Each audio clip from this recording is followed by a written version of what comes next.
મંજલપુર પેટા ચૂંટણી માટે તંત્ર સંપૂર્ણ સજ્જ બન્યું। 2.19 લાખ મતદારો મતાધિકારનો ઉપયોગ કરશે। કુલ 260 મતદાન મથકો પર મતદાન યોજાશે। પ્રથમવાર મોબાઈલ ડિપોઝિશન સેન્ટર શરૂ કરવામાં આવશે। વરસાદ વચ્ચે વોટરપ્રૂફ ટેન્ટની વ્યવસ્થા કરાઈ। 1400 થી વધુ પોલીસ કર્મીઓ રહેશે તહેનાત। સવારે 7 થી સાંજે 6 વાગ્યા સુધી મતદાન થશે। હાલ મતદાન સામગ્રી ડિસ્પેચિંગ કામગીરી ચાલી રહી છે। કલેક્ટર અનિલ ધામેલિયાએ તૈયારીઓની માહિતી આપી। મતગણતરી 3 ઓગસ્ટે હાથ ધરવામાં આવશે। મતદાન યોજાવાનું છે। ભારે વરસાદની આગાહી પણ છે। તેવાની વચ્ચે ચૂંટણી પંચ અને તમામ જે તંત્ર છે એ કેટલું સજ્જ? માંજલપુર વિધાનસભા મતવિસ્તારની પેટા ચૂંટણી આવતીકાલે યોજાવાની છે। આજે એમનું ડિસ્પેચિંગનું કામ ચાલી રહ્યું છે।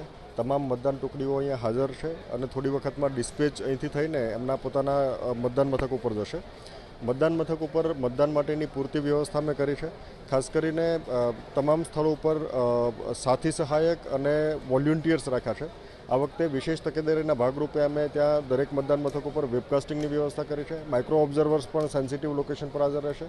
આ સિવાય અમે વિશેષ કરીને એ પ્રકારે વ્યવસ્થા રાખી છે કે તમામ મતદાન મથક ઉપર મોબાઈલ ડિપોઝિશન સેન્ટર હોય, જેથી કરીને મતદાતાઓ ત્યારે પોતાનો મોબાઈલ ત્યાં રાખી શકે। વરસાદને ધ્યાનમાં રાખીને અમે વિશેષ કરીને દરેક મતદાન મથક ઉપર ખાસ કરીને એક એનાલિસિસ કરાવડાવ્યું છે। જે મતદાન મથક ઉપર વધારાની આવશ્યકતા હોય, કોઈ મતદાન મથક ઉપર પાણી ભરાવાની શક્યતા હોય અથવા આજુબાજુના ભાગમાં એક્સેસ માટેના પ્રશ્નો હોય, ત્યાં તમામ જગ્યાએ ટીમ મારફતે કામ કરવામાં આવ્યું છે। રસ્તાઓ રિપેરિંગનું કામ પણ આ ભાગમાં થયું છે। સાથોસાથ કોઈ જગ્યાએ પાણી ભરાવાનો પ્રશ્ન હોય ત્યાં ડિવોટરિંગ સાથેની ટીમ પણ તૈયાર રહેશે, ડિવોટરિંગ પંપ સાથેની ટીમ પણ તૈયાર રહેશે અને આ ઉપરાંત અમે ક્વિક રિસ્પોન્સ ટીમ પણ તૈયાર રાખી છે, જેથી કરીને મતદારોને મતદાન કરવાની પ્રક્રિયામાં કોઈ દખલગીરી ના થઈ શકે। સમગ્ર રીતે કુલ 2000થી વધારે પોલિંગ પર્સોનલ આમની અંદર જોડાયેલા છે। એ ઉપરાંત અહીંયા ડિસ્પેચિંગ રિસીવિંગ સેન્ટર ખાતે ઘણા બધા અધિકારીઓ અને કર્મચારીઓ જોડાયેલા છે।